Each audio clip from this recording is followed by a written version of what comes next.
तो 2023-24 में देश की आर्थिक विकास दर 8.2% रही। 24-25 में ये 7% तक रह सकती है। अब देखिए, देश की जो आर्थिक व्यवस्था है पिछले 3 सालों से लगातार 8% के पार रही है। इस बार वो बनी रह सकती है, लेकिन 7% तक बनी रह सकती है। वैश्विक अर्थव्यवस्था भी भारत की अर्थव्यवस्था से बहुत हद तक लाभ उठाती है और इसीलिए जो आप देख रहे हैं साल 2019-20 में कर्ज का हिस्सा कितना था, 9.33 लाख करोड़। 24-25 में वो 16.85 लाख करोड़, 8 लाख करोड़ हो सकता है। ये अनुमानित कर्ज का हिस्सा है। तो आप सोचिए कि जो फिस्कल डेफिसिट है वो लगातार जरूर बढ़ रहा है, उसको भी एक तरह से संयमित रखने के लिए कदम कारगर उठा सकती है निर्मला सीतारमण। आपको ये बता रहे हैं कि 2019-20 में 27 लाख करोड़ का बजट था, वहीं 24-25 में 47.66 लाख करोड़ का ये बजट अनुमानित है। तो आप सोचिए एक उछाल जो आया है पिछले कई सालों में। और रक्षा निर्यात का जो हिसाब किताब है वो भी आप देख लीजिए। 17-18 में 4,682 करोड़, फिर उसने एक बड़ा जंप लिया 10,745 करोड़ 18-19 में, 19-20 में 9,115 करोड़। और वैसे वो राशि किस तरह से बढ़ती जा रही है। 23-24 में 21,000 करोड़ का एक रक्षा निर्यात देश का अनुमानित है। आज जब बजट पेश होगा तो इन आंकड़ों को भी आप ध्यान में रखिएगा, क्योंकि यह भी कहा जा रहा है रक्षा निर्यात के साथ साथ कि रक्षा बजट पर भी फोकस रहने वाला है। सुहेल जी, सुचरिता जो बात बता रही थी, बड़ी बात यह है कि प्रधानमंत्री नरेंद्र मोदी के हैट्रिक के बाद, तीसरे टर्म के बाद, यह पहला बजट है, इसलिए बहुत लोग लुभावन होगा, इसकी उम्मीद कम है, क्योंकि घाटा बढ़ रहा है, उस घाटे को भी काबू करना है। सीधे आपको लिए चलते हैं, हमारे साथ महिमा विजय चौक से जुड़ रही हैं और अनामिका गाजियाबाद से हैं विजय चौक पर महिमा है। महिमा, हम तस्वीरें दिखा रहे हैं दर्शकों को कि वित्त मंत्री निर्मला सीतारमण पहुंच चुकी हैं संसद भवन। कैबिनेट के सामने ये बजट रखा जाएगा और क्या उम्मीदें हैं, अंदर फोटो ऑप भी होगा, साथ ही साथ वित्त मंत्री जो जानी जाती हैं सबसे लंबा बजट भाषण के लिए भी, लगभग 2.5 घंटे से ज्यादा का बजट भाषण का रिकॉर्ड भी वित्त मंत्री के नाम है। इस बार कैसा लग रहा है बजट, लोग क्या उम्मीद कर रहे हैं? देखिए, आज उम्मीदों का दिन है और आज मोदी 3.0 का दिन भी है। कह सकते हैं कि आज बजट का दिन काफी ज्यादा बड़ा दिन है और इसका इंतजार पूरा देश कर रहा है। 11 बजे का वक्त होगा जब वो बजट पेश करेंगे, लेकिन एक बार आपको फटाफट से हम तस्वीरें दिखा देते हैं। आज आपको तस्वीरें दिखाएंगे और इसी रूट से होते हुए अभी केंद्रीय वित्त मंत्री निर्मला सीतारमण गुजरी हैं और राष्ट्रपति से उनकी मुलाकात हुई। वहां पर कुछ देर वो रही, हालांकि 9:45 का वो वक्त था जब उनको निकलना था, लेकिन थोड़ा सा लेट 9:55 के आसपास उनका काफिला यहाँ से अभी जस्ट निकला ही है। और अभी वो आप तस्वीरें दिखा भी रहे थे कि वो वहां पर पहुंची और 10:15 का वक्त होगा, कैबिनेट की मीटिंग होने वाली है और इस वक्त लगातार आपको तस्वीरें दिखा भी रहे हैं। लेकिन सबसे बड़ी बात कि आज उम्मीदों का दिन, जैसा कि मैंने आपको पहले भी बताया था, और उम्मीद पूरे देश को है। उम्मीद महिलाओं को भी है, उम्मीद युवाओं को भी है, गरीबों को भी है, किसानों को भी है कि किसान सम्मान निधि आज बढ़ जाएगी। 6,000 किसान सम्मान निधि थी, उसको बढ़ाकर 8,000 भी अगर किया जाएगा तो किसानों की बड़ी मदद हो जाएगी। युवाओं को लेकर के भी उम्मीद है कि रोजगार बढ़ेगा। महंगाई लगातार बढ़ रही है तो महिलाओं को भी काफी ज्यादा उम्मीद है। देखना होगा कि केंद्रीय वित्त मंत्री की पिटारे से आज क्या निकलता है। लेकिन अपडेट यही है कि अब से कुछ देर में कैबिनेट मीटिंग शुरू होने वाली है और वो यहां से फिलहाल निकल चुकी है। 11 बजे बजट पेश होगा, फिर देखना होगा कि देश को 11 बजे बजट पेश करेंगे निर्मला सीतारमण। अनामिका का रुख एक बार कर लेते हैं। अनामिका, आपके साथ बहुत सारे लोग हैं, बजट तैयार है, ड्राफ्ट तो तैयार है, लेकिन तब भी लोग आज क्या उम्मीद कर रहे हैं, जरा उनसे पूछ लीजिए।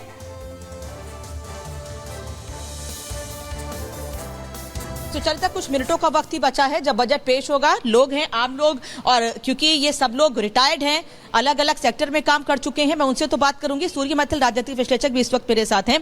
अर्थव्यवस्था पर सवाल खड़े कर रहे थे संजय जी, आपने सुना होगा और आप मुस्कुरा रहे हैं। देखिए, अर्थव्यवस्था सवाल खड़े करना विपक्ष का काम है, लेकिन मैं आपको एक बात बता दूं कि इस देश में जब सत्ता संभाली थी प्रधानमंत्री जी ने, तब इस देश की अर्थव्यवस्था 11वें नंबर की थी, आज 5वें नंबर की है और बहुत जल्दी नंबर पे पहुंचने जा रही है। दूसरी चीज, इन्होंने रोजगार की बात की, नौकरियों की बात की, तो मैं पहले एक बात बता दूं कि सरकार सबको सरकारी नौकरी नहीं दे सकती। पहली चीज, स्वरोजगार के ऊपर फोकस सरकार ने किया है। आपने देखा होगा अभी घोषणा पत्र के अंदर 10 लाख से बढ़ाकर प्रधानमंत्री मुद्रा योजना का जो दायरा है वो 20 लाख पे कर दिया गया है। दूसरी चीज, स्वास्थ्य की मेरे मित्र ने बात की, तो मैं इनको बता दूं कि आयुष्मान भारत योजना विश्व की अकेली ऐसी योजना है जिसमें कि अब जो घोषणा के बाद अब इस बजट में आप देखेंगे 70 साल तक के जो हमारे बुजुर्ग जो हैं हमारे कह रहे हैं योजनाएं शुरू होती हैं उसका लाभ नहीं मिल पाता। प्रधानमंत्री मुद्रा योजना के अंदर इस देश के अंदर मतलब मैं कहूँ 46 लाख करोड़ से ज्यादा का लोन दिया गया। यही तो कारण है कि आज देश की अर्थव्यवस्था जो है वो पांचवी बड़ी एक और चीज एक और आयुष्मान भारत योजना का तो भूरी प्रशंसा WHO ने भी की है, विश्व बैंक ने देश की अर्थव्यवस्था की योजना जो है वो मैं ये कहूं कि प्रशंसा की है। और एक और बात कि आप जहां बैठे हैं ये जो क्षेत्र था पश्चिमी उत्तर प्रदेश, अभी जेवर का एयरपोर्ट जब स्टार्ट हो जाएगा तो एशिया का सबसे बड़ा और विश्व के लोग वही तो कह रहे हैं कि यहाँ पर प्रॉपर्टी के रेट अभी से इतने हाई हो गए हैं। जेवर एयरपोर्ट खुल जाएगा, जेवर एयरपोर्ट की शुरुआत जो कि इस साल होनी है, जब वो हो जाएगा उसकी शुरुआत हो जाएगी तो प्रॉपर्टी रेट भी हाई हो जाएंगे, लेकिन महंगाई भी साथ में बढ़ रही है। जो लोग यहाँ रहने वाले मैं उनसे भी बात करूं, लेकिन फरीदाबाद का रुख करती हूँ। शिखा इस वक्त हमारे साथ है जो महिलाओं के साथ मौजूद है। महिलाओं पर सबकी नजर होती है। शिखा, क्या कह रही है महिलाएं बजट को लेकर? बिल्कुल अनामिका, देखिए महिलाओं पर नजर होती है, लेकिन महिलाओं की नजर उस बजट पर होती है जो उनके किचन को कंट्रोल कर सके। एक बार बात करते हैं, आप क्या कहना चाहेंगी? मैं चाय पे चर्चा करना चाहती हूँ। देखिए चाय पर चर्चा करना चाहती हैं। चाय जो कॉमन, चाहे नीचे का रिक्शा चलाने वाला हो, ऑटो चलाने वाला हो, चाहे कोई टाटा बिरला हो, सबको चाय पीनी है। एक रिक्शा चलाने वाला 1 कप चाय पी के पूरा दिन अपना काट लेता है, पर आज चाय देखो, दूध देखो 70 रुपए लीटर, ठीक है, बेचारा कितना दूध डाल लेगा उसमें, चलो उसको भी नहीं डालेगा। अदरक पे आ जाओ, जिसका स्वाद होता है 20 रुपए पाव अदरक मिलेगा, 80 रुपए पाव मिल रही है। यानी कि चाय बहुत महंगी पड़ रही है। महंगी, 10 रुपए में इतनी सी चाय मिलती है, वो क्या पी लेगा बेचारा, ठीक है। इतनी चाय पिए तो भी हाँ भी चाय कुछ पी है, लगता ही नहीं, डांट भी गिली नहीं होती बेचारे की चाय के चक्कर में। हम अपने किचन में घुसते हैं, उस अदरक का स्वाद भी आना बंद हो गया। 60 रुपए में तो इतनी सी डालते हैं, कह रहे इतनी सी डाले तो फिर कहाँ से स्वाद? ठीक है, और आप क्या कहना? मैं कॉस्मेटिक की बात करना चाहूंगी। देखिए बहुत तेजी से हम बढ़ेंगे, यह सबकी हमारी आशा है। यार मुंह पे लगाओगे ना माइक, ना तुम्हारे कैमरा में। अरे सर माइक पर लगाने। तो आपने सुना अनामिका वहां पर बहुत सी महिलाओं के साथ एक रेजिडेंशियल कॉलोनी में थी। शिखा महिलाओं के साथ, गृहिणियों के साथ थी। हमारे साथ स्टूडियो में चंद्र प्रकाश जी आ गए हैं, मास्टर शिवराज सिंह हैं, किसान नेता हैं, प्रेम कुमार जी हैं। मैं चंद्र प्रकाश जी, जैसा एक जो बात चर्चा में बार बार आ रही है वो ये कि ये क्योंकि ये बजट आ रहा है तो ये लोक लुभावन हो सकता है क्योंकि आंकड़े हिसाब से नहीं आए, या फिर ये लोक लुभावन नहीं हो सकता है क्योंकि सरकार को इस वक्त फिस्कल डेफिसिट का ध्यान रखना है। दोनों ही बातें कही जा रही। देखिए, फिस्कल डेफिसिट की जहाँ तक बात है, जो भी आंकड़े थे सरकार जो भी प्रोजेक्ट कर रही थी उसके करीब है, 5.1 की भी बात है। और सरकार कहीं फिजूल खर्ची करने वाली नहीं है, ये तो उनकी नीतियाँ स्पष्ट हैं, उसमें दिखाई देता है।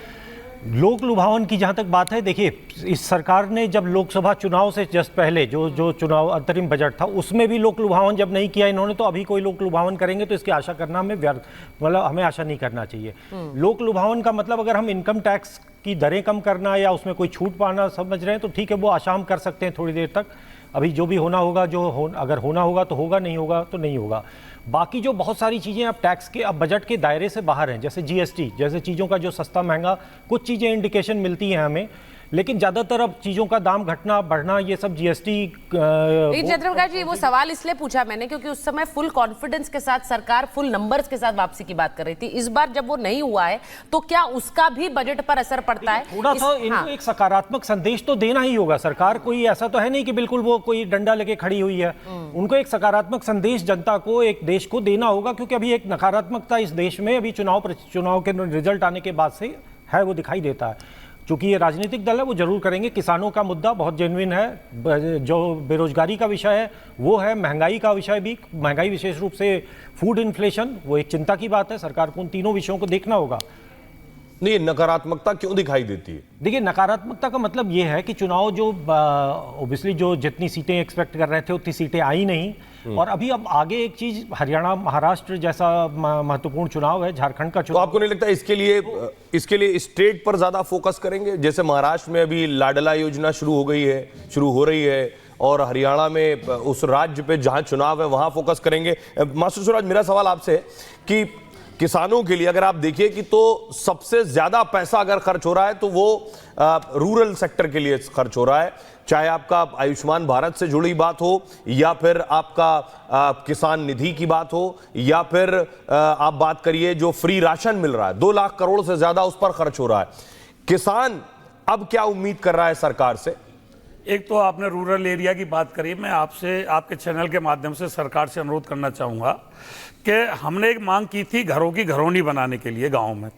वो घरौनी का स्वामित्व योजना के तहत माननीय प्रधानमंत्री जी ने कानून बनाया, हमने उसका धन्यवाद प्रस्ताव पास करते हैं भारतीय किसान लोक शक्ति की तरफ से। लेकिन जैसे आज हम नोएडा में बैठे हैं, ग्रेटर नोएडा यमुना विकास प्राधिकरण है, इनके अंदर जो गाँव आ रहे हैं इनको महानगर घोषित कर दिया और इन गांवों में घरौनी नहीं बन रही है, जबकि सबसे ज़्यादा ज़रूरत इन्हीं गांवों की है।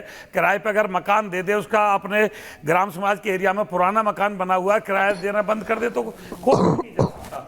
तो इसलिए हम कहते हैं कि जो महानगरों के अंदर गाँव हैं उनमें भी घरौनी बनाया, घरौनी नहीं बना सकते तो इसी के समकक्ष मकानों की मकानी बनाई जाए, ऐसा कानून लाएं ताकि उनको भी एक सरकारी दस्तावेज हाथ में आ जाए, जो काफ़ी पुराने 50-700 साल पुराने उनके मकान हैं। दूसरा, जो आपने आयुष्मान की बात की, आयुष्मान कार्ड अच्छी योजना है, हम सरकार के लिए धन्यवाद करते हैं, लेकिन आयुष्मान कार्ड में सुधार करना होगा।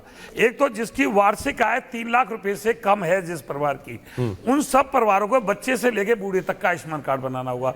सभी प्राइवेट अस्पतालों को उसमें लाना होगा, सारी बीमारियों को उसमें लाना होगा और ओपीडी को भी उसमें लाना होगा। जो ओपीडी हम दिखाते हैं इस बजट इसके साथ साथ रेल बजट, रेल पर भी सबकी नजर रहती है कि आखिर रेलवे में क्या सुधार हो रहा है। लोगों की शिकायतें भी हैं, ये मैं आपको दिखा रहा हूं, ये आप देख रहे हैं देश का रेल बजट 63,000 करोड़ का ये रेल बजट है और इसका बड़ा हिस्सा सैलरीज और पेंशन में भी जाता है।